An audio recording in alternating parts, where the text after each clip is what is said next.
thing saying. This meeting is being recorded. There you go.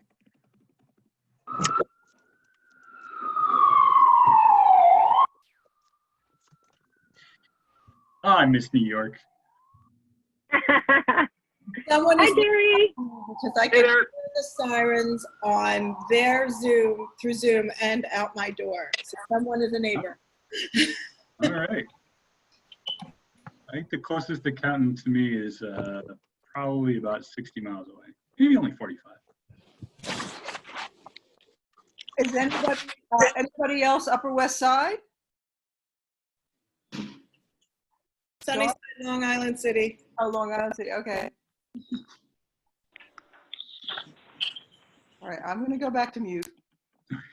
I think we're all in different states, right? Yes. Yep. You're all done? Is somebody all done? Hey, Jermaine, are we waiting on a lot more people to come in, or where are we at with that? Almost done. Okay, I don't want to rush anybody, but check in. Okay, it looks like everybody is in. Okay, awesome. All right, so I see a lot of new people came in, especially on cell phones. Please mute yourself. And then also sign in the chat window with your name and your title so that we have some kind of record of what's going on. The whole idea of having an accountant, you know, not only, but accountant focused, I guess, meeting, accountant topic focused meeting was something that felt important to the accountants committee. And that's why we're here. We wanted to start offering what we think is going to be a monthly hour-long open forum for accountants to come, and there'll be some sort of topic of discussion where information will be provided, potentially a guest speaker, I guess, depending on what we're talking about, if we need that outside expertise. And so moving forward, I think it's, if I remember what we decided, I think we're booking up the third Friday of every month. Is that right, Ed? I can't remember. Yeah, I think we actually already have the third Friday for the next couple of months set aside for this. So. Okay. So we're going to try to keep it to an hour today for that reason, because we want, this is going to be like a repeat meeting, and we want it to be something that's easier for people to fit into their busy schedules, especially as we start to go back to work. So again, this is the accountants committee. We do meetings like this all the time. It's just now y'all are here with us. We really wanted to go over some of the problem solving that we've been doing. So for digital paper replacement.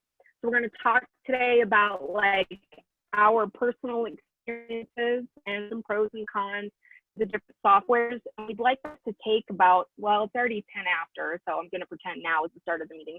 We got a lot to get through. So we want to go over that. That might take hopefully 20 minutes or so. And then of course we want to take questions, which we're going to do by having you raise your hand. So if you can sort of toggle around if you're unfamiliar. I don't remember even how we got there to that. I know you have to open the chat window. Oh, you click on the participants thing, right? Yeah, click on participants. It opens up a list, and then you have the option to raise your hand with a couple other notes that you can make. I think Jermaine is monitoring that, so she should be able to keep a list of who's out there and wants to talk about stuff. Yeah. People's computers is under reactions also. So if you don't see it under participants, look under reactions. Thank you. And then in addition, you know, of course, if you don't mind, just being mindful of your mute button, but when you do raise your hand, we'll be able to take that live. The second half of the meeting would be focused more on sort of what I would call general return to work discussion. We have, of course, that document that Colleen sent out that's being shared with, you know, different production houses, et cetera. And we've been doing problem solving, you know, within ourselves. And this is about sharing resources and sharing our current experiences with those resources.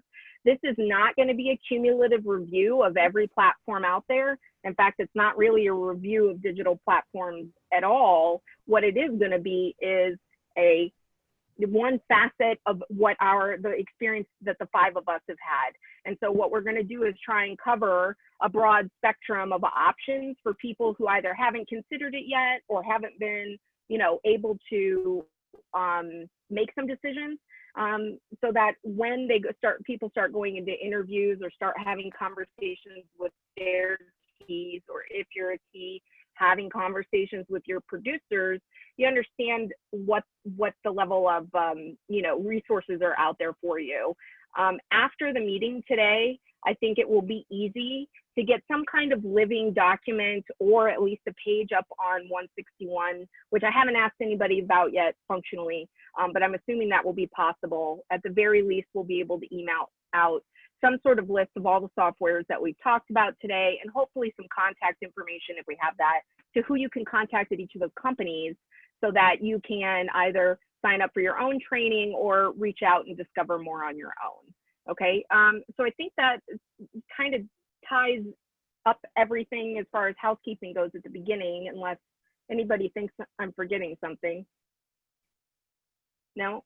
Okay, so let's just dive I think right we're gonna have in. at some point too, Ross, we can talk about a couple of the other programs that we're trying to get going through the committee. Oh yeah, of course. Yeah, there's gonna be, I'm sorry, my second computer just fell asleep. Okay, so Ed, I think we're gonna jump right in to payroll with some of those different paperless options that are gonna be presented there. So do you wanna start with Start Plus and Hours Plus? Yeah, I've been doing a non-union homework job for the past month or so, and we've been using the casting crew platforms, Start Plus, Hours Plus, Studio Plus. I'm just going to go through my experience with it. First of all, it's a little buggy. It's still not quite up to speed. In order to get into the My Casting Crew section, which I think a lot of you probably have gone into as employees, because the security requirements are crazy. You got like a 12-character password that resets every 30, 90 days, something like that. It can't be the same as the previous 20, I think. And it locks out after 3 wrong tries without notifying you, which has been very problematic for a lot of our crew members who don't write down their passwords or whatever because they forget the 12 characters or whatever, and they have to reset it, and they don't. Casting crew has to reset it for them, and there's nothing telling them that's what's going on, so they just say it doesn't work, which causes a lot of problems for us. What's good about that is that you can enter all your direct deposit information. People can get, enter their W-4s and things like that without our being involved. Makes things a lot easier. Start Plus, which is the Start Paperwork program, it can only be used on a computer right now, but I hear they're working on a mobile app. It's got a bulk crew upload option for payroll accounts, which is nice, but if you have a duplicate crew member, it won't upload, and I'll tell you why. They're really bad at the notifications with this stuff.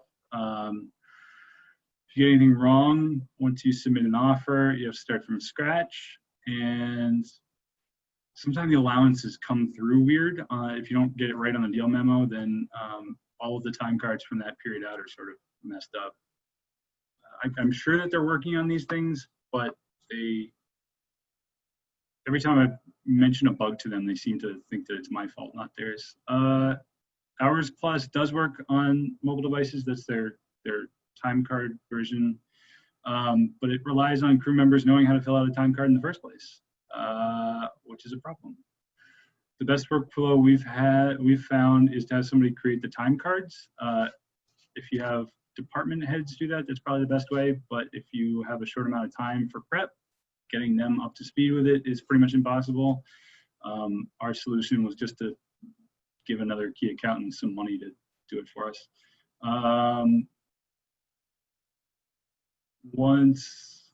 So basically you can't adjust the times. The crew member is the only person that can adjust the times on the time cards, which means you wind up bouncing the cards back to crew members over and over and over and over again. On the upside, oh, and you can't organize the batches, which is a huge problem. On the upside, it does process things a lot faster on cast and crew's end.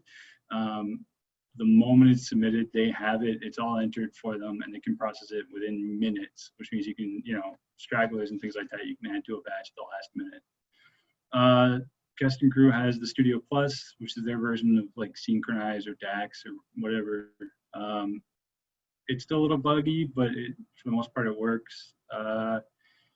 It does auto import everything from Start Plus and Hours Plus, which is helpful, but it doesn't identify the documents in any way. It just says Hours Plus Document 1, Hours Plus Document 2, which makes it a lot harder to figure out what you're looking at. And that's my review of the things that we've been dealing with for Cast and Crew. Thank you, Ed. I am just going to talk a little bit about I.A.T.S.E software. By the way, I'm Laura. I'm part of the accounting committee. And I have not actually used I.A.T.S.E software yet, so I kind of gathered this information sort of both from a demo and also other payroll accountants that have already used it. Their start work is called Smart Start. It works pretty similar to Start Plus.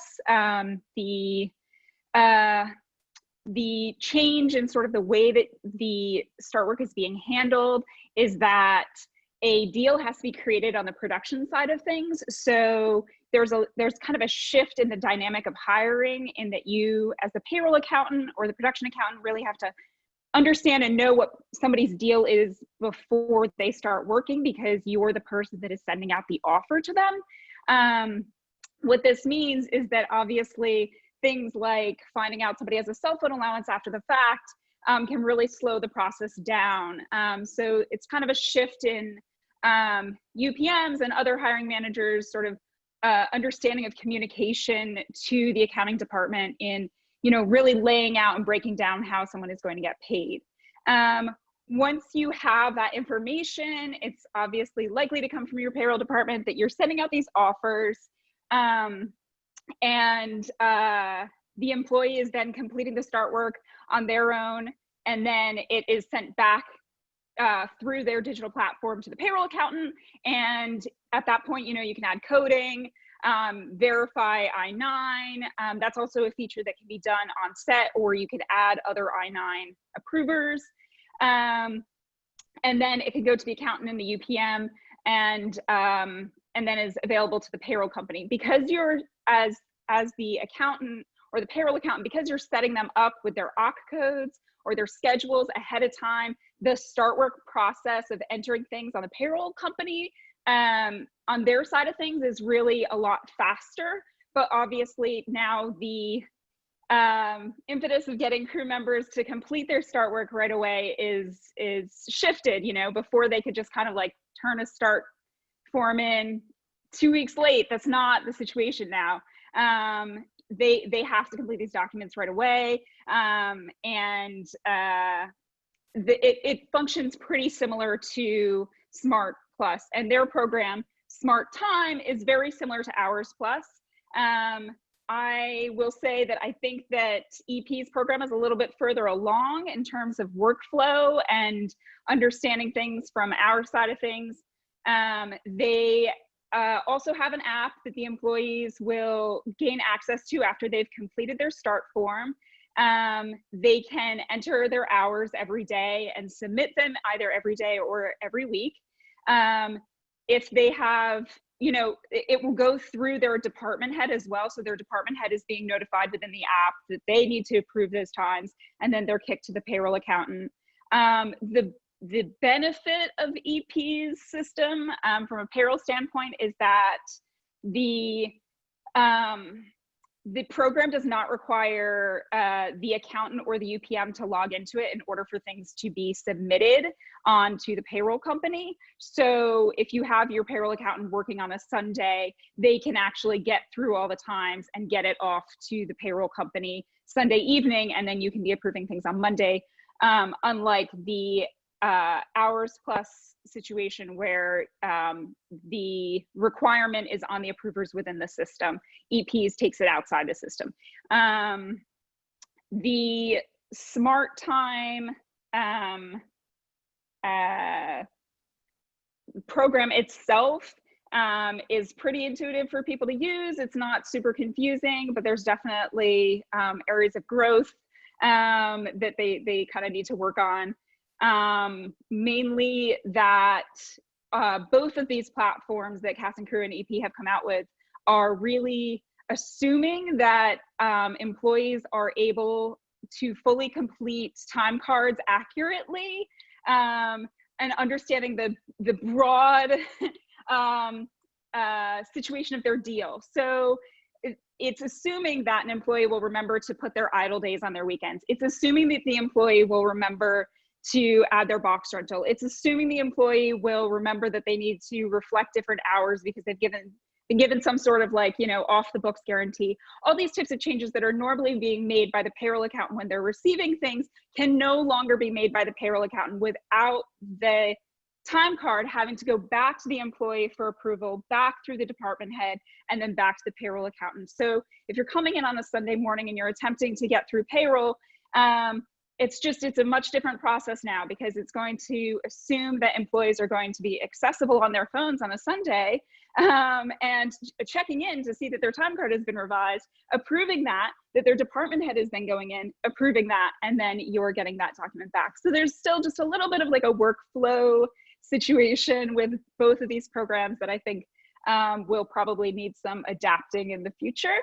And then I'm also going to talk about another sort of option of time cards or digital time cards that people are doing right now, myself included. I'm on a show and we are using Showbiz and doing a daily timesheet that's electronically sent out to the crew. They're completing it either like in a PDF or an Excel type version. They're submitting it to the production office. Production office is actually destroying it through Synchronize to everybody that needs to be on it, which is really helpful. I've never done that on past shows. I don't know why I didn't think to. It means that we can like add people that need to gain access to that document every day and take those permissions away a lot easier rather than email chains. And then I'm basically taking those daily timesheets, I'm inputting them into Showbiz. And because the employee is e-signing on the daily timesheet, we're not requiring it at the end of the week in the Showbiz document. And then we are using Adobe Pro to have our production accountant and UPM sign off on things. And I'm using Start Plus with all of the same complaints that Ed has already voiced about it. It's the end of my spiel. I don't know who's next. Me. So if you've met me, you know that I'm obsessed with using TIM for start work. Stands for time is money. And I've used it on about 6 jobs now. And you might run into some little issues here and there, but overall, it's the best option I've seen to replace paper starts. As soon as I start talking to a key about a job, I say, can I use TIM?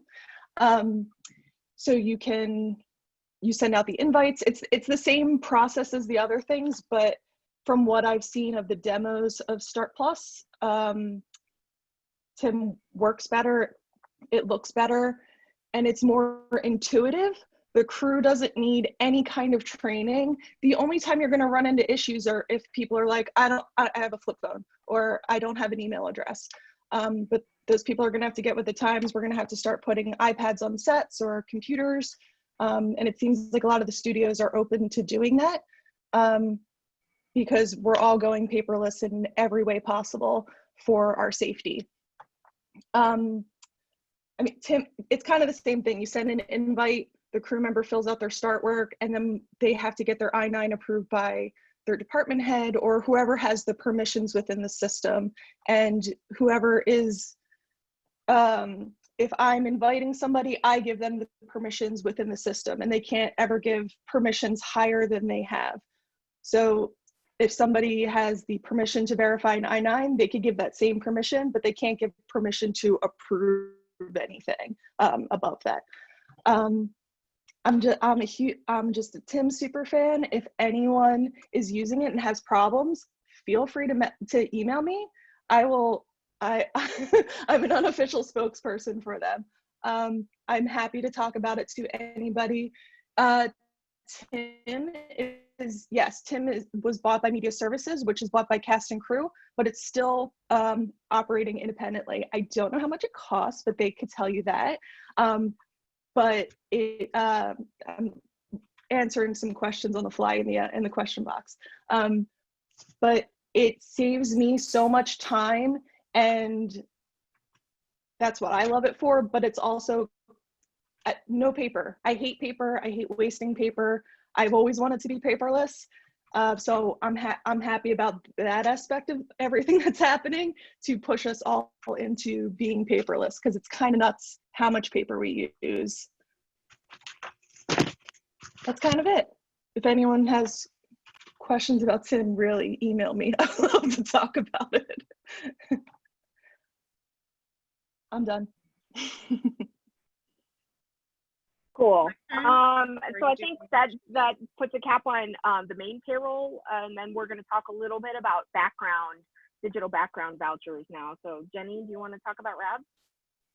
Hi, I'm Jenny Gates. I'm a production accountant, and I have done a demo recently with RABS, which is short for Run a Better Set. And right now, they seem to be the only people in the game to have the system down pat, plus they're SAG approved. So what they're doing is they're doing everything from extras casting to ADs to production office to accounting in like a really nice seamless workflow. And what they have also, it's very easy for the cast and for the extras on set to fill it out. It's literally like foolproof. What you can do is once your extra shows up on set and they have to complete paperwork, they cannot wrap out until their paperwork is fully complete and their I-9 is fully verified. So therefore, you can't get that voucher passed through without them completing it. So it's very foolproof in that regard. And it also prevents them from walking away and not completing their vouchers. It's very easy once everybody's wrapped out, everything goes to the production office, everything comes into accounting. It then populates all your vouchers are digital. Everything is a PDF. You could just look over everything, digital skins. You just send it off to a payroll company after that. So right now, I'm not sure who their biggest clients payroll company wise that they're using. They're saying you could pretty much send it to any payroll company, but they do not currently have a relationship with Central Casting. And I think they're on the cusp of not having a relationship with EMS, because both Central Casting and EMS are currently working on a digital vouchering system. We just haven't been able to get in touch with anyone at EMS yet about it. And also we couldn't get in touch with anyone at Central about it either. I don't know if EP's still on the hush hush about it or not. So we're looking forward to seeing how that looks. There's also another extras company called Elevate that Ed has a little more experience with. Yeah, I mean, there's not much to talk about there. They are saying that they're putting together some sort of paperless system. They said it should be ready right when I finish this job. But everything has to be approved by SAG before it really becomes a thing. So that's sort of in their court, who knows whether it'll actually get off the ground. So I'm seeing a couple of comments here coming through that, yes, Lindsay, the RABS is not a payroll company. They don't process the payroll. You will just submit it to either another payroll. So you'll either have EMS or Central do your payroll for you.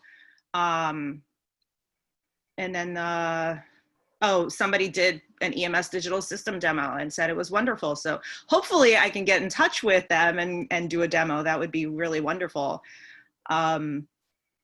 So that's pretty much where we are right now. I'm really shocked that it has taken this long for us to get digital extras vouchers and some sort of system in place where we've had digital systems in accounting, like with start paperwork and time cards for several years now. That was the one element that was just sort of the missing puzzle piece in this great picture. So I look forward to working with RABS. I look forward to seeing the EMS demo. And if anybody has any like comments or questions at the end, please feel free to raise your hand.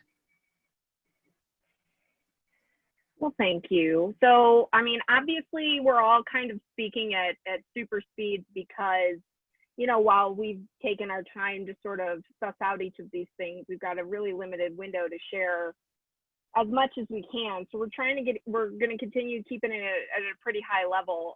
Some of you are already asking questions, and of course, feel free to raise your hand. We're going to get to as much content as we can in this regard because it is important, but equally in about 5 or 6 minutes, we're going to be transitioning into the return to work subject. So I'm going to take over the reins at this point and talk about AT. That is, so a lot of my investigatory and experience lies in that realm. So let's just talk about P cards really quick.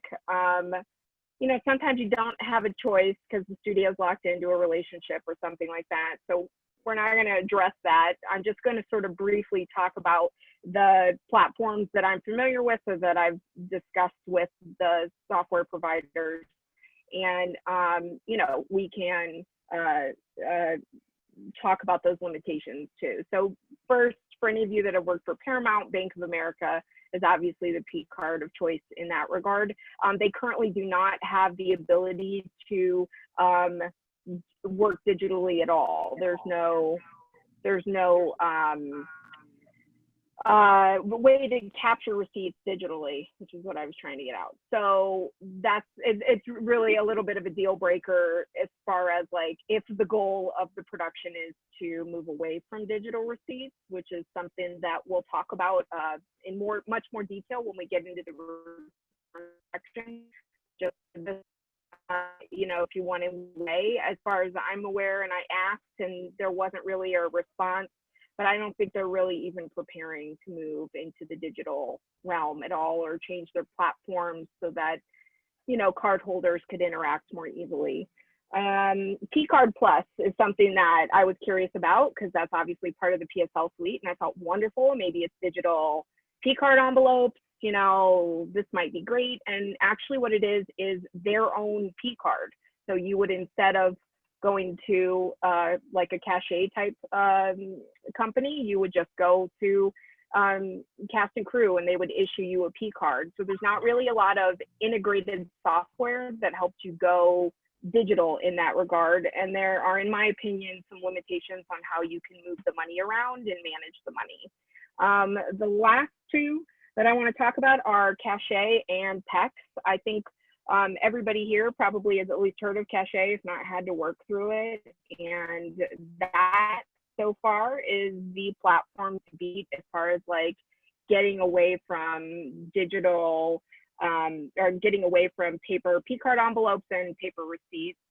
You can both take pictures of your receipts in that regard and of course submit digital P card envelopes, which with PSL are, integrated. So you can do importing and things like that, which can, once you learn the process, be a lot more fluid. The PEX cards, P-E-X is how you say that. I work on indie films a lot. So this is a card company that I've worked with for years, and it's actually my favorite platform of all the platforms. It gives you a lot of flexibility as far as like how you move the money around and what you do with it, meaning if you fund the major, account, you can then take that money and fund the minor card accounts. They are set up also to do CSV reporting, et cetera, but I have not attempted to directly import anything into any of the major softwares. You can take pictures of receipts, and there's a wonderful app. So I do have more experience with the software using it with Crew, and there's almost never an issue. When I spoke with, all of these, just to take a step back, when I am calling these different software companies and asking them about how they prepare to go back, because some of the aspects that we're talking about are going to be brand new for crew. And one of the things that I wanted to make sure was that accounting didn't also get saddled with introduction and maintenance of people's awareness of how to use these new pieces of software, right? Like, we don't want to also be responsible for all of the education and support in getting somebody to use maybe their very first smartphone that they've ever had to buy because of all of this.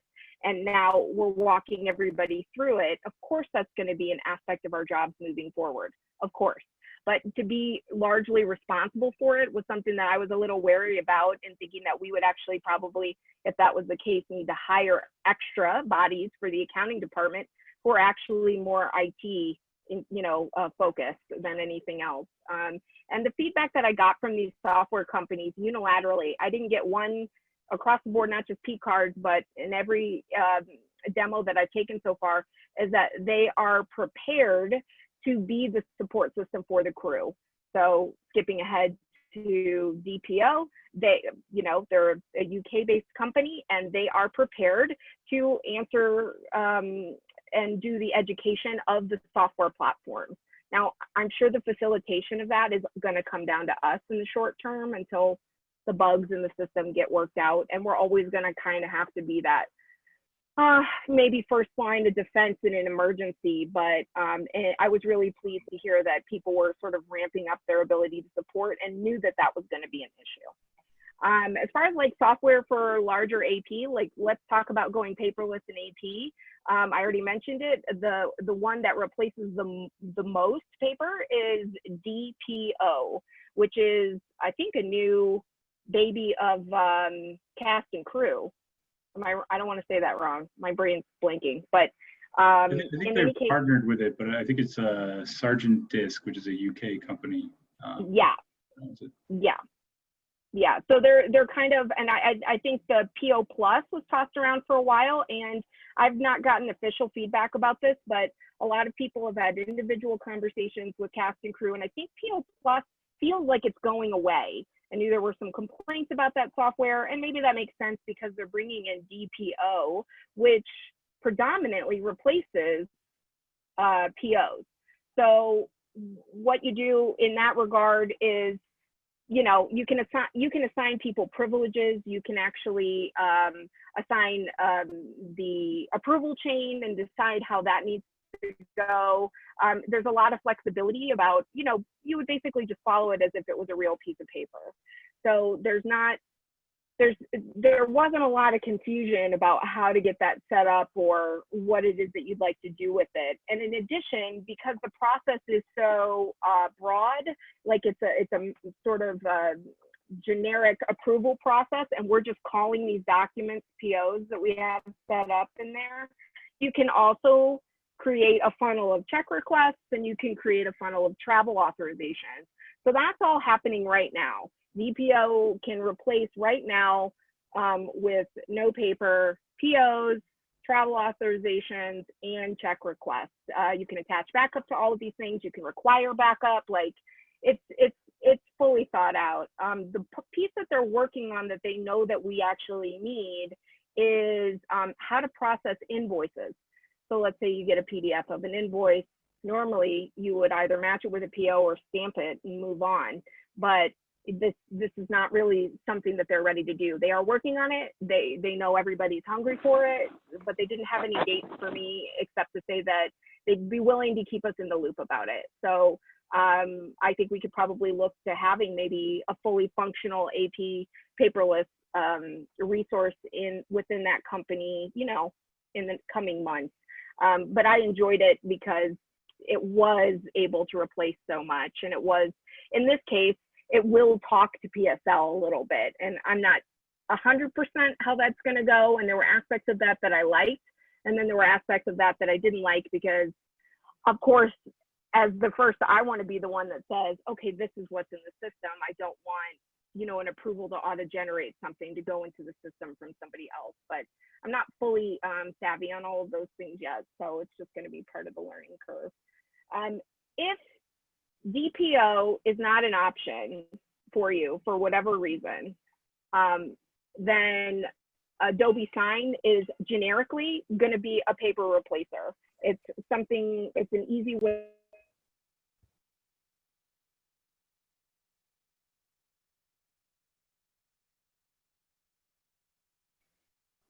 Oh, I think I was accidentally muted. Okay, I feel better now. So Adobe Sign is the generic, you know, it's basically, you can force it to run like a stamp. You can get a certain person to add their signature and title, and then through the Adobe Sign platform, which is cloud-based, you can save those documents. You can track where they are in the approval process. So it's just going to be a separate thing that you end up doing. But because it's a PDF reader, basically, and manipulator, it'll do any document you want. You can upload your own check requests. And then if you have the fully functioning Adobe platform, you can even go to the bother of making your check requests so that they can be filled out digitally, so that people aren't having to find a printer, print it out, fill it out, and then somehow scan it back into the computer to get to you. So that would be, of course, the ideal situation, is that it doesn't come into paper at all. But of course you could do that if there was any resistance in that way. I know we're not talking about Green Slate, and that's primarily because although some of us have worked with Green Slate before, there's not a large amount of experience that we have with that. So if there's something that you find that is really working for you, that you've already thought of, that you haven't heard us mention today, because we tried to mention, I'm sorry, we tried to mention all of the sort of different aspects of paperless function. We're going to get into replacing checks and things like that when we talk about return to work.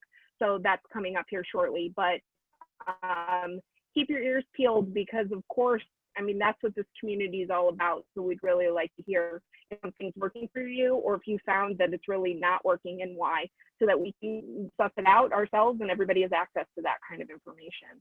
I think the last piece I wanted to mention was, and it kind of ties us into the next section, which Ed's going to take over for a minute, is the idea that we need to, and I just kind of threw it in here at the last second, that the idea that if we're going to be working remotely, we're also going to need to be using our cell phones, which I know most accountants, and I'll say that 100% for me, is I don't want vendors or most of the crew to have my personal cell phone number, because I don't want that call in 18 months about where's my check and why didn't you pay me correctly if I'm no longer on the show. So the solution to not being in an office, I actually did some research online, and there's probably multiple companies like this, but the one that I found first, and I actually like it enough that I stopped looking, is something called Grasshopper. And it's a digital platform that you can basically, but you know, of course I was thinking about accounting, but you can basically, it's a monthly fee for up to a certain number of lines. And so, I mean, and we're talking, if you think that a phone system in a production office might run about $2,000 a month or so, depending, this is like, we're talking $45 a month, $60 a month, depending on the size of your department and many people you would like to have access to that. And that service is going to do a variety of things. You have an option of paying more and having a live person somewhere answer it and then send the call to the right phone extension, or to have an automated system answer. So you get the whole idea of extension services and things like that. But it's just going to ring through to your cell phone, so that there's not that additional need to have hardware. So that's something that I found. If anybody has experience trying to use Grasshopper for better or worse, I would love to hear that feedback, because I haven't actually used it yet. I just sort of was poking around to try to solve that problem. You know, and of course, as we get going, I'll probably start using it, and then I'll be able to share that feedback too. So I know that was a whirlwind. I don't know, Ed, is there anything? I know I see chat windows going by and text and stuff, but I wasn't reading that. So there's anything you guys to throw in before we transition. I just want to do a time check, because we're at 2:47, and I know we didn't get to everything, but I'd really like to transition to return to work, if everybody feels like we did a good global view. A lot of people were bringing up Green Slate, which it might be good to have somebody talk about, but I think, when I'm done, we can always do a question and answer for a little while and see, have somebody speak about it if they know a lot about it. So first, I just want to give a little history of who the of us are. Back in February, I think, we put together an accountants meeting.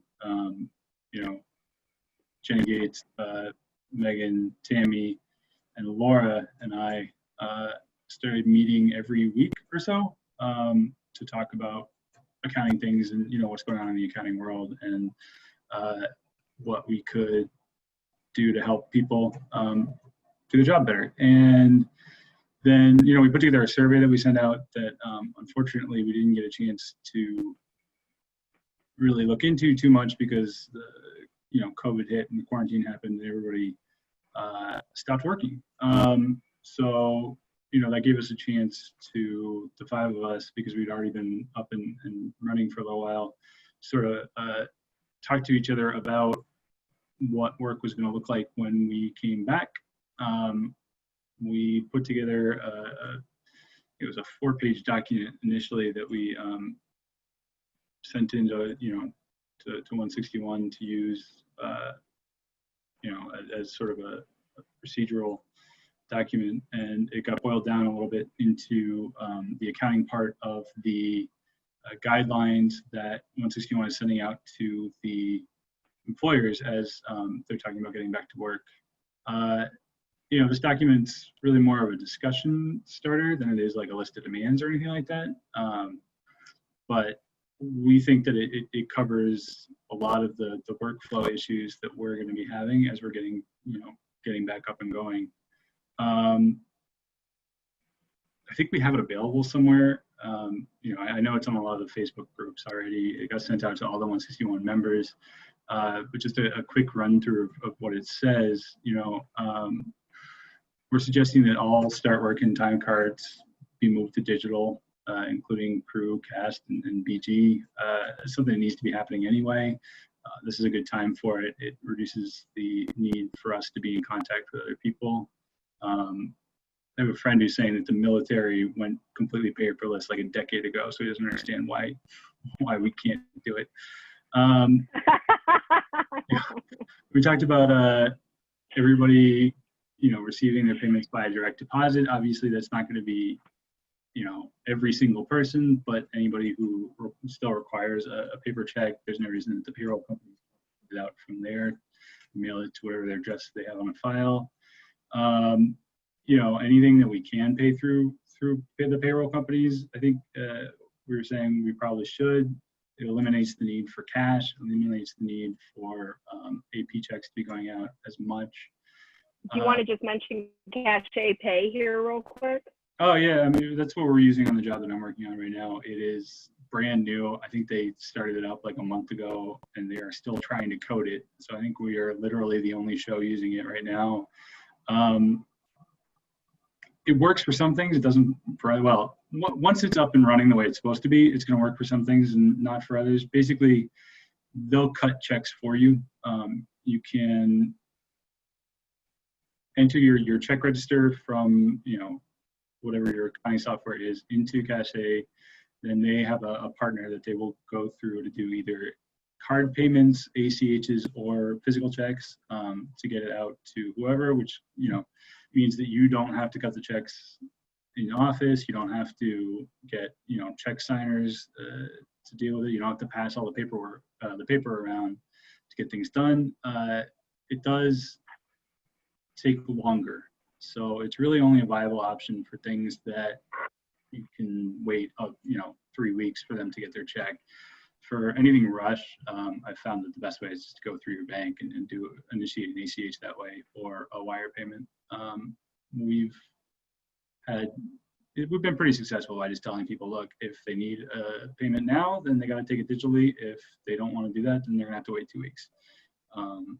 It's been working for the most part, except for when the producers and directors didn't get checks. But that's okay.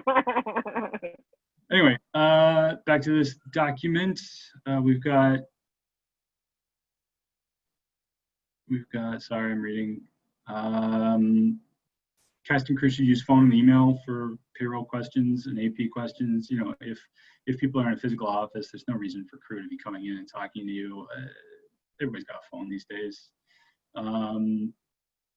Vendor checks will be mailed to the address on record, you know, unless there's like something where you really have to have something FedEx, but even then, like they can take a wireless transfer, you know, a wire or an ACH or something like that if they need it that quickly. Wires should be standard. I can't imagine that there's going to be any producers or studios that aren't going to allow you to use wires anymore. No cash to be kept on site at any time. I was already doing cashless because cash is stupid. And dirty and really, dirty, really yeah. dirty. You know, it's a liability for you to have to hold on to it, and then you gotta have to save, you know, whatever.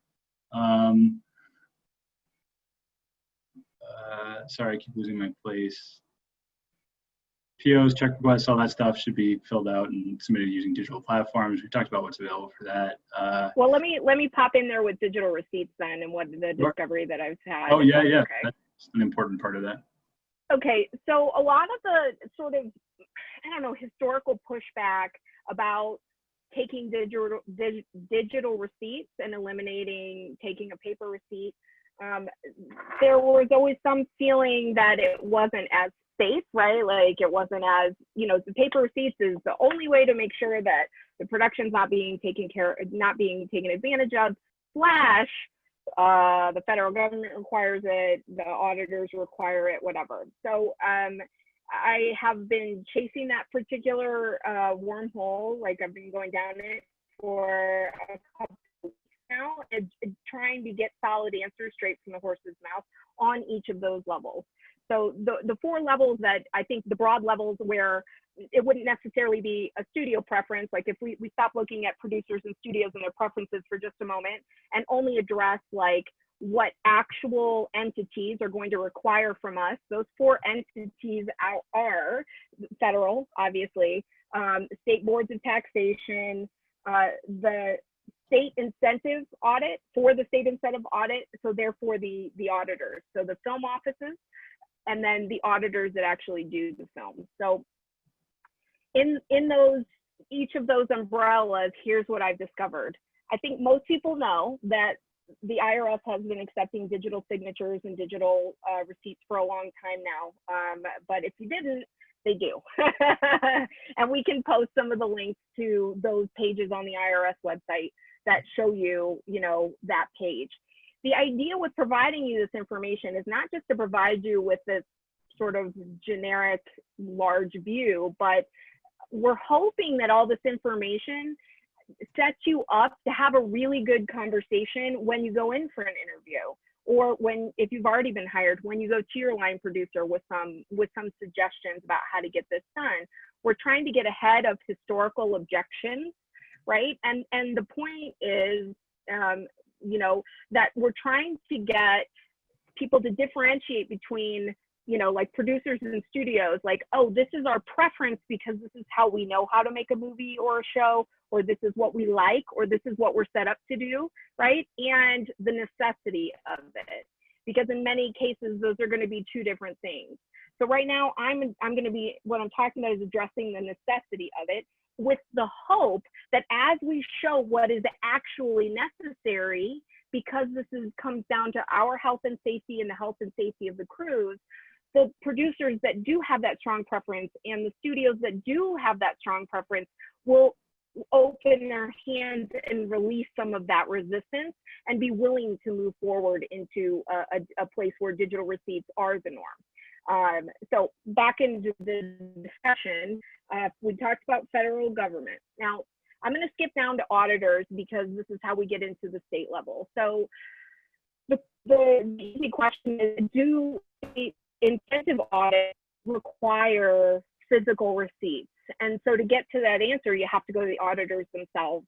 So the idea that there's not obviously one resource for that, but what I have found is that there are larger resources. So in Louisiana, Billy Weeks, I think is his name. I can't remember the name of his firm. They do multiple things, not just tax incentive audits, but he's a CPA and his team is full of CPAs. and they do not require digital receipts to audit a film or have a film be qualified in the state of Louisiana.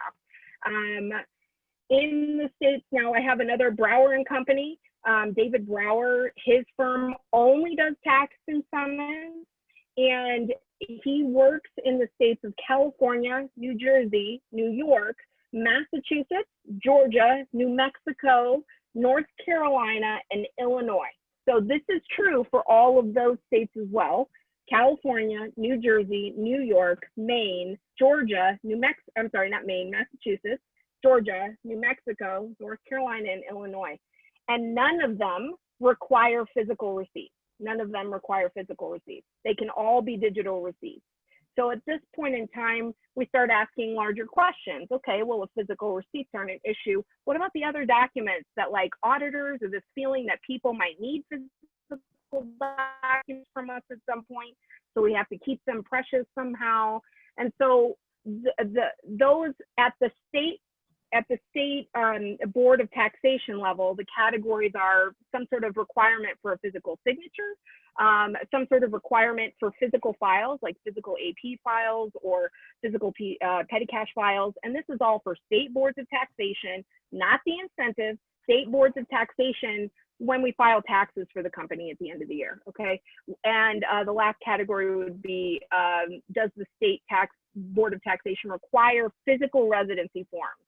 And that's been kind of a sticky wicket because some places are still set up to require a physical form.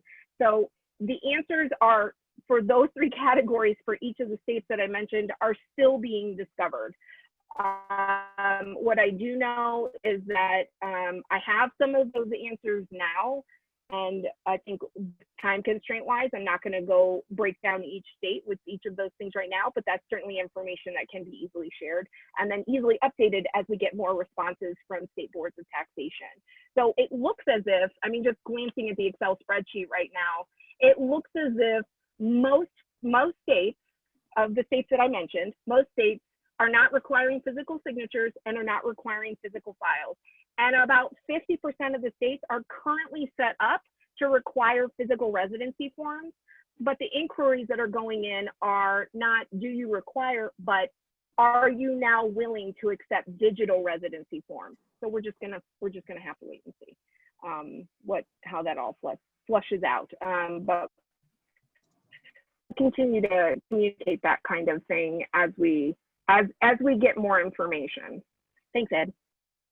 Yeah. What else was on here?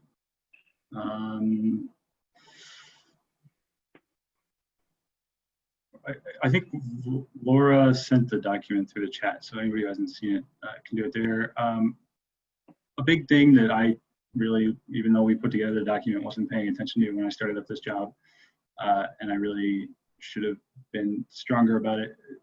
You're gonna need additional staff. Prep and wrap time additional staff prep and wrap time will be necessary in order to learn new digital platforms and software, field additional calls and emails. I can't tell you how much of the thing that has already been, the amount of trouble that I've had with the crew, just being able to figure out how to sign into some of these digital programs has been insane. I needed to have had another person. I should have pushed the issue when the producer, said otherwise. And having this document to show her has already saved me for the next job that I signed up with her for. We're gonna have to be savvy with a lot more digital platforms. It's just the thing. We're recommending, at some point, the employer's gonna have to pay for some of this training. It's nice to be able to have time right now, and a lot of us are looking into the digital platforms that are available, but, at some point, if they want us to know how to use whatever system they've decided to use, that's something that they're gonna need to pay for. So they should be bringing us in a little bit earlier. They should be, reimbursing us for our time to get used to understanding these software platforms, and they should be reimbursing us for our time explaining it to crew members and whatnot. And I recommend, when you're thinking about staffing up, think about going back both overstaffed and overqualified, right? Because there are things that we're discovering as we're actually functionally back into work that do require more man hours and more staff. or maybe a different type of staff, right? Like a clerk that's maybe not great at keeping the paper organized, but a clerk that understands how to file things digitally and stay on top of that kind of work. Or maybe somebody with some tech support background who can learn a platform really quickly and answer those questions. So thinking about being overstaffed and overqualified, go for at least your first show back. You know, I don't think it's a big ask. And honestly, for myself, and I think I won't speak for everybody, but the general sense that feedback we're getting as we're going back to work is that studios are open to having these conversations. They're open to throwing money at it, that producers, UPMs, line producers are open. Like, to be honest with you, the information that we're sharing, about 60% of the time, the producers have not considered these aspects of the job yet, right? So by giving this information to you, by you guys being more prepared and having some answers to questions, or even acknowledging that there are questions to begin with, I think puts you in a position to be able to ask. And there's not been very much resistance. You know, these are all viewed as, I think, reasonable asks, reasonable ways to spend more money. Yeah, I mean, they absolutely are. And, you know, I think the last bullet point on this list is just that a designated crew member on set will need to have access to an iPad, or in the case of Start Plus, a laptop. Figuring out how to do that safely in a COVID world, you know, is something that's going to have to be job specific. Every job's a little bit different. You know, there are different issues on a massive blockbuster or, you know, long running TV show than there are on, you know, a $2 million indie project. But I've definitely found that not having somebody with the crew to help them figure out what they're doing has cost us a lot of time and resources on the job that I'm working on. So, you know, that's that document. We'll make, you know, if anybody doesn't have it, hasn't seen it, feel free to reach out to us. I'm sure we can get it to you somehow. What we're excited about with this is that it's going to all of the employers as they're coming back. For accountants, what that means is that it's not just going to, you know, the employers that have signed the side letter. It's also going to the non-affiliate companies. You know, anybody who's hiring a 161 employee is going to wind up getting this document. They're going to be reading through our suggestions. You know, lend some weight to some of these concepts that hopefully people are already considering and already you know, bringing up. But you know, we're hoping that it'll make it a little bit, you know, provide a voice for accountants. You know, when they're thinking about how to get back to work, I think a lot of times they're thinking about the set crew, and they're thinking about how, you know, the actors are going to do things. But we need to be considered as well. It's very important for us and for our safety and our ability to get things done efficiently. Yeah. So that's what I had to say about that. Megan, we wanted to plug a few things here, right? Well, one thing that I kind of saw fly by in the chat window really quick, a couple of things actually. One is this idea that like somehow getting the physical receipt protects the production against reimbursing. And in my experience and what I have found is that if somebody is bound and determined to try to submit multiple receipts for something, they find a way to do so, even if it's going back to the vendor saying they lost their receipt and getting that receipt again. And ultimately the catch is the actual accountant sitting down and I've seen that before somewhere. That sounds familiar. Or when they do the reporting, they're like, why are there two expenses for gas for that same amount on that same day? So I think that there has been larger concerns that for some reason, either producers or unnamed entities feel that accepting paper receipts actually saves us from, you know, being taken advantage of as a production. But I really, in practice, I don't think that's what's happening. I think it's all of you, all of the individual accountants that are looking at everything, and you're going to catch it whether it's digital or it's physical. You know, it's the same job. So I think that that's not a major concern. And, you know, it also is a way to reveal some value that you've been providing this whole time that maybe producers didn't realize. They thought it was their like, must be paper, but really it was you doing your job well. So, you know, if they discover that we've been doing things for them this whole time, you know, I don't think that would be bad. And then something else, someone mentioned, oh, hey, can we have these meetings more often? And I would say that, like, I think I like the rhythm of the third Friday of the month to do this open forum education, but obviously we're in unprecedented times, right? Like there's a lot going on. So if you have concerns, or if you feel like you've got something coming up and you don't know how to come at it, the accountants committee is here as a resource. So we have, what is our email address, guys? Accountants@local161.org. Oh, it was super complicated. That's why I couldn't remember. So feel free to email us anytime. Right, we're going to check that inbox, and so you're not limited to the third Friday of the month to have any of these conversations. We're available as a resource for you. The entire focus of the accountants committee right now is safely returning to work, making sure that the accountant's voice is well articulated through whatever entity is representing us. And you know, I feel like that's being done really well.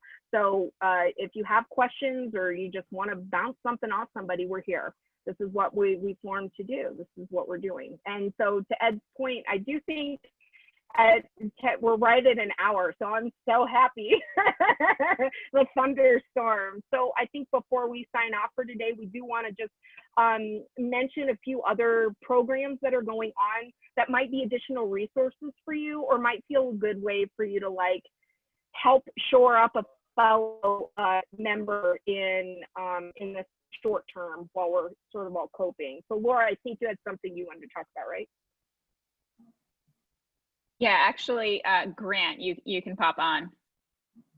Oh, okay, sorry. Yeah, that's me. Hi, everybody.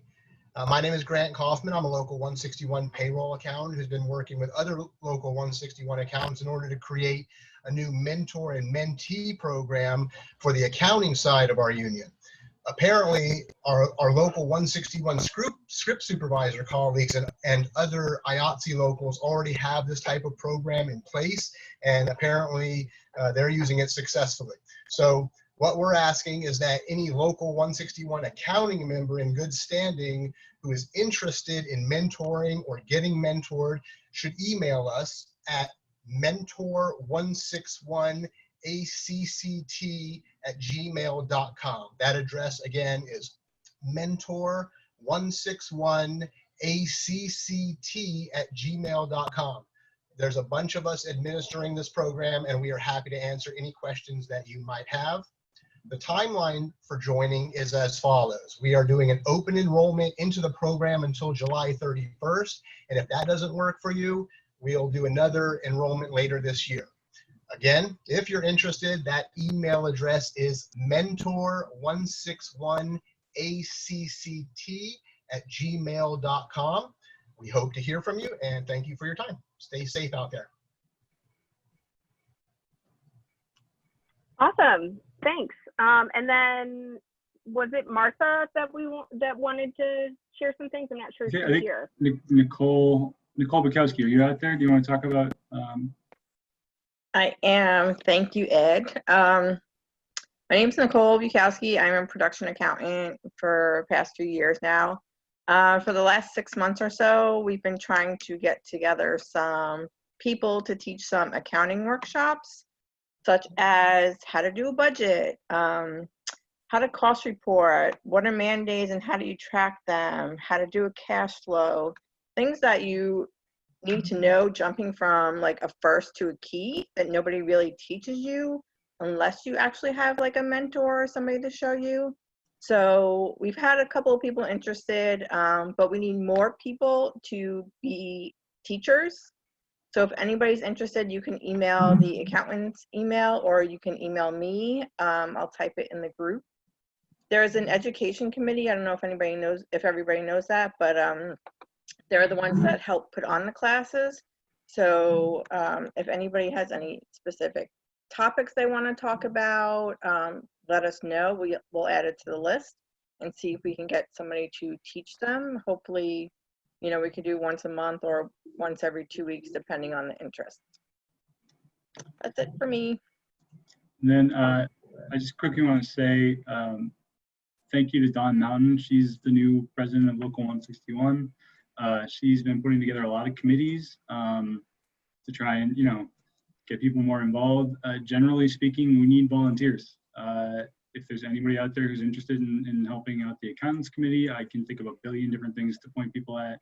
I know that there are a number of other committees out there. I know that Martha would love to get some people to help her out with the education committee.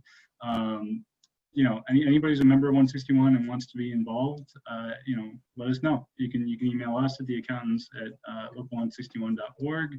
You can email Dawn at president@local161.org. I think there's an info@local161.org that you can also email.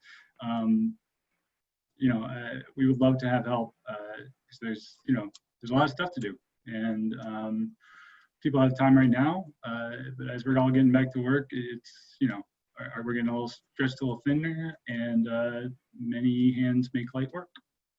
So. And you can, I'm sure there's something, I mean, you don't have to do work you don't like. There's so much to do that you can find something that's in your area of interest for sure. So I think before we finish up, I know that it would take us over, but it's, I think, important to formally open it up to questions.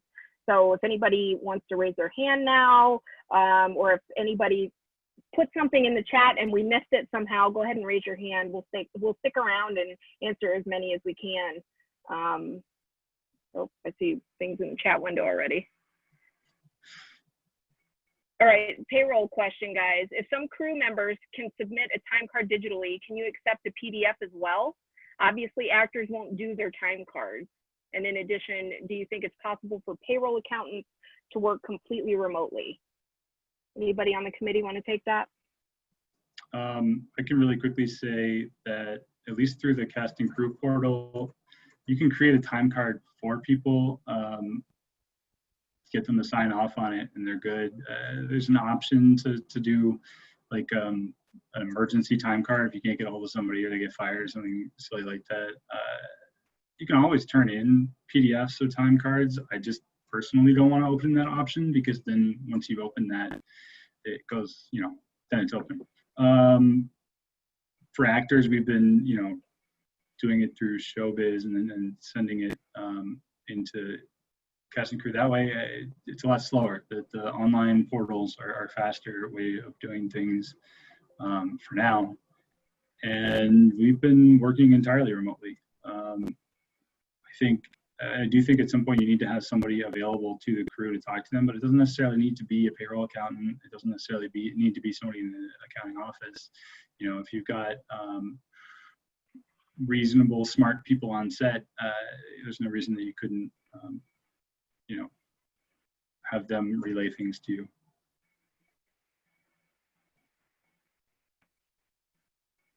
Anybody else have thoughts on that? There's another really good question that came up. Any suggestions on work from home stipend allowance aside from cell phone allowances? All of these types of allowances and kits are really subject to negotiation when you're discussing with whomever is hiring you. So it's really more on an individual case-by-case basis. We are suggesting that you get reimbursed and or some kind of stipend for working from home, depending on like what equipment you have to use. That's your personal equipment, your internet access. If you have to increase your broadband for the purposes of remote work, that's something that should be discussed with the studio or whoever the exec is that is hiring you, or whoever your key is, so that they can negotiate these things on your behalf, because we are going to be seeing a lot more remote work, and we are going to be seeing a lot more utilization of our own resources for the studios. So we should be compensated for that. So that's something you'll have to discuss on a case-by-case basis. Yeah, that's something else that's in this. Can I reiterate something Jenny was going to say? I'm sorry to interrupt. But I just wanted to mention that there is in that return to work guidelines sheet that you were reading from, at the very beginning, it says all 161 crafts. It addresses a little bit of the work from home. And yes, Jenny is completely right. Negotiate, negotiate, negotiate. You're going to have to provide much more than you ever have. And possibly have two setups if you're working some days at home and some days in an office. So take all of those things into consideration. You have to advocate for yourselves, but we'll stand behind you. Yeah, it does recommend, and this is something I didn't even think about, per diem for meals as opposed to having to turn in receipts. You know, I had to buy a new air conditioner.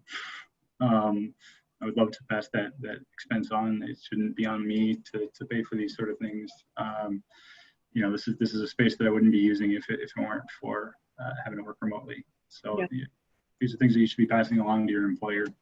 We do it all the time for every single other position. There's no reason we shouldn't be doing it for ourselves. All right, we've got a couple of hands up. So Genevieve Hawkins, do you have a question? Potentially. I think you're still muted. Sorry, yes. I wasn't. My question was, if the mentoring program, is it cross, like, okay, so we're all 161, but if you're in production and you're interested into getting accounting, is that count for the mentorship, or you already have to be in accounting? Hey, Genevieve. No, it's open to anybody that is a 161 member in good standing. Thank you. Awesome. And then Jenny Levin. Hi. Yeah, so I've been talking to different producers, and it's not, what I'm just trying to say is, like, when we're saying, like, we want to get reimbursed for using our home offices, the problem is there are line producers that are saying, like, well, when we can go back into a production office, if we're renting a production office and it's safe we're setting up all of these guidelines based on COVID for social distancing, they don't want to reimburse for different offices because for you to work from home because they're paying for a production office. In the case right now where we're all working from home, that's a different story. I'm talking more about when production offices are available and open. Like, we don't want to pay for you to have we want you to go into the office. So there is right negotiating then, I guess, is my point. I would say, first of all, that you know, everything's a negotiation, right? They may be saying that that's not what they want, and you know, at the end of the day, that they may get their way with that. But I think that we can all stand up for ourselves when it comes to that and say, like, okay, I understand that you think that that's the best way of doing things, but I'm telling you, I don't feel safe. You know, there's no reason for me to need to go into the office. There's no reason for my entire staff to be in the office. If we can have some of them work remotely, then they should. And more importantly, if they're doing that, they need to be reimbursed for it. And, you know, as a department head, you know, the key accountants are in the same position as the grips when they're talking about if the key grip's talking about safety, then they need to listen to that. And if we're talking about safety, then they need to listen to that too.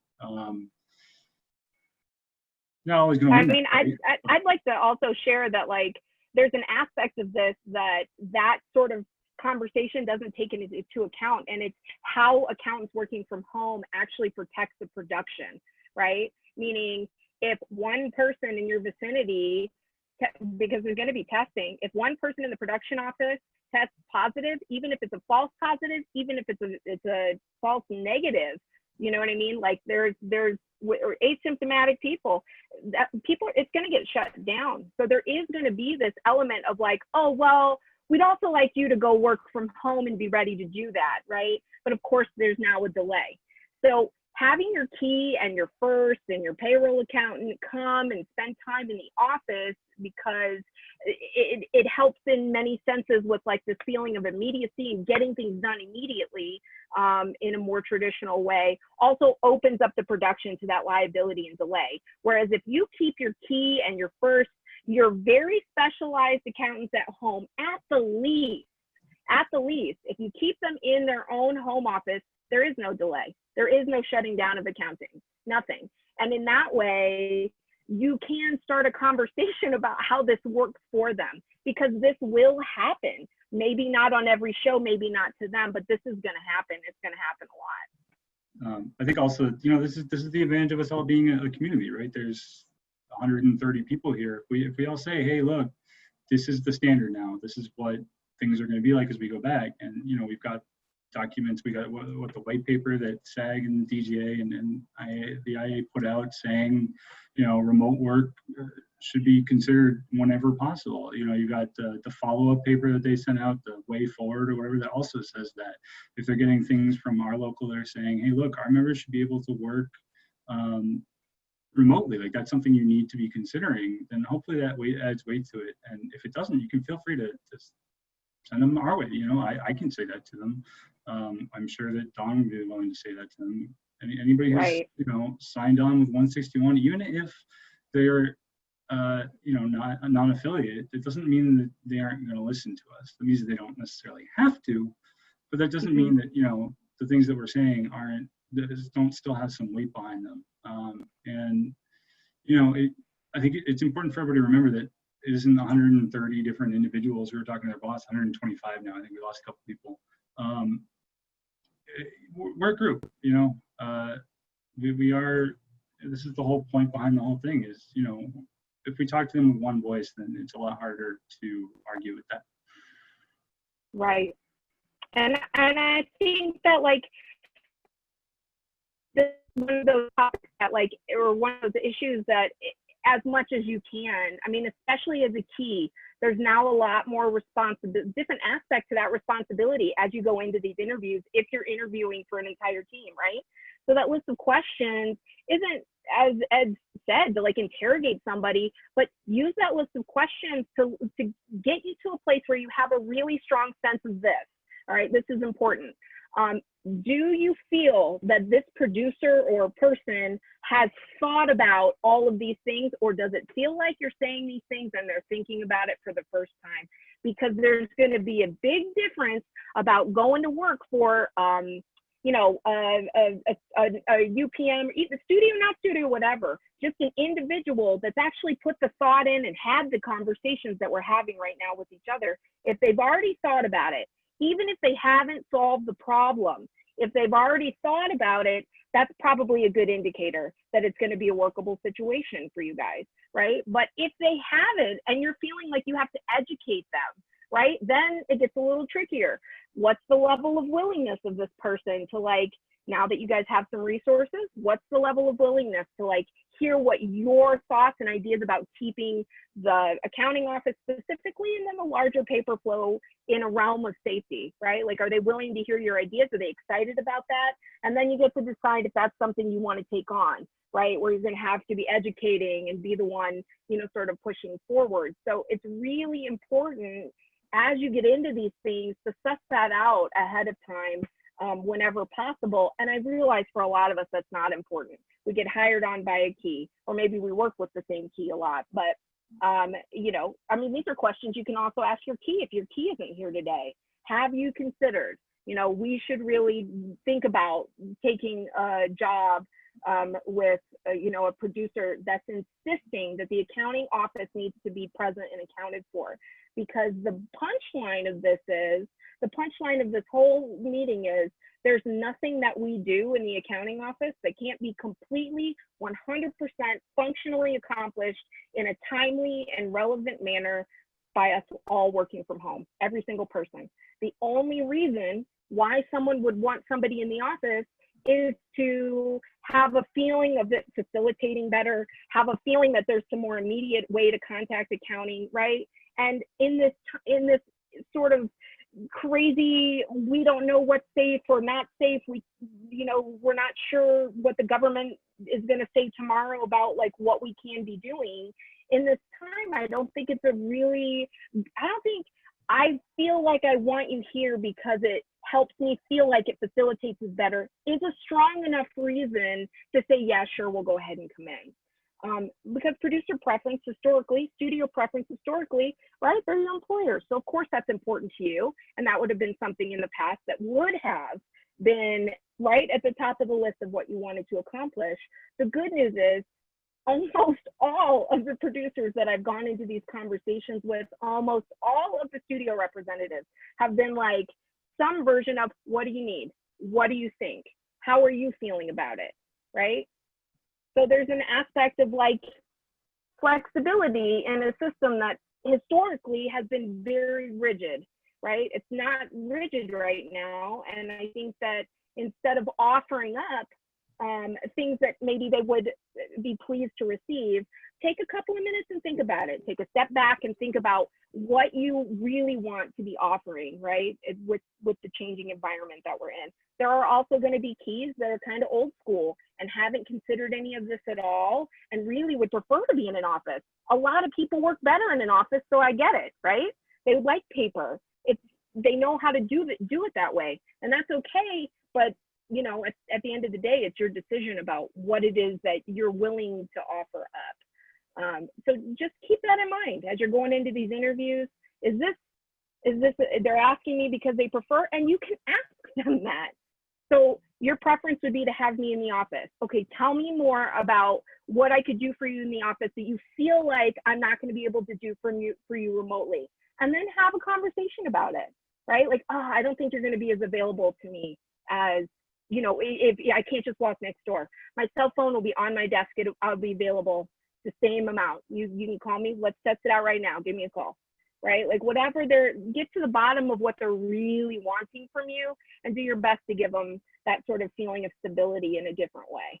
And I think that, I mean, obviously not everybody's going to be open to that, but I think that there are going to be a lot of people that are. And so, you know, we can move forward, at least being prepared to have these conversations. We're just at about 3:30, so we've gone 2 minutes past. Okay, we can take maybe 1 or 2 more questions. Martha, you have a question? Actually, it's not a question. I just want to say, as you know, working on the education committee, and this is my first time attending an accountant's session, that was amazing. There's so much information that I think is incredibly valuable. There's so many topics. I want to just say, keep going, you know, and it does take work, but it's also very rewarding. And I think it's one of the things that's sort of worth it in this shutdown situation and this uncertainty. And it's very important to share these ideas. And obviously this is the biggest turnout one of our Zooms has ever had. So there's definitely enthusiasm from the members to show up and figure it out, really learn more about what has to happen, what's changing, the software, the safety, so many things. So just keep going, and I'm here if people have questions for me. And Jermaine's been amazing. You know, she can set up a Zoom for you really fast. Just ask for it. You can get it. Trust me. Right, Jermaine? 100%. I think she's around somewhere. Yeah, there you go. I'm here.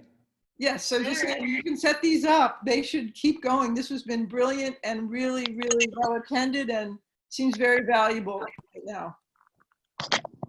Well, thanks, Martha.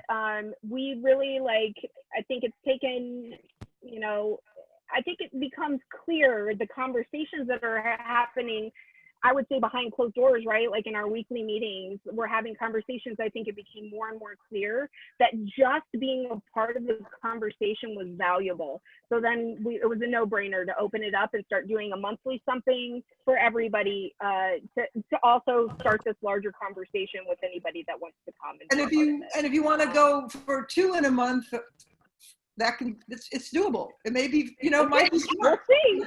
You know, we'll do one month from now. Yeah, let's stick with the one. It is work. I understand it is work, but we've already got our weekly meeting that winds up taking a fair amount of time as well. So. Right. Anyway, I just want to thank you all for, you know, everything you shared with so many people, and I think we're going to sign off, right? It's about. Yeah, here in a moment. I see a couple more hands raised, a couple more questions, but I think now's a really good time to kind of put a cap on it. We're, you know, 22 minutes past. So if you didn't get a question answered, I think there's a way to save the chat, right, Jermaine? Go ahead and put your question in the chat window. I'm seeing nodding. And then, I don't know, I want verbal confirmation before we turn off the Zoom, but if there's a way to save the chat Yes. so we Yes, can get that's to the way. questions? You can also Okay, always okay. email us. You can email us accounting@local161.org. There's all sorts of Facebook groups too. There's no reason we can't talk to each other through there. Right, I think absolutely. we're all on those, right? Somewhere. Yeah, we're all there and active. So thanks everybody for coming today. And then, again, we just really appreciate being, it's a privilege to be a part of this recreation of what it is that we do and empowering everybody to have a voice to keep themselves safe and to make our jobs more, the economy of effort is something I think any accountant appreciates. Not having to do the same thing twice would be great. So I think then we'll look forward to seeing you guys in August, the third Friday of August, and that Zoom will go out and we'll figure out a topic based upon whatever kind of conversations happen between now and then. But thanks everybody for coming. Appreciate it. Bye. Thank you. Bye. Bye. Thanks, everyone.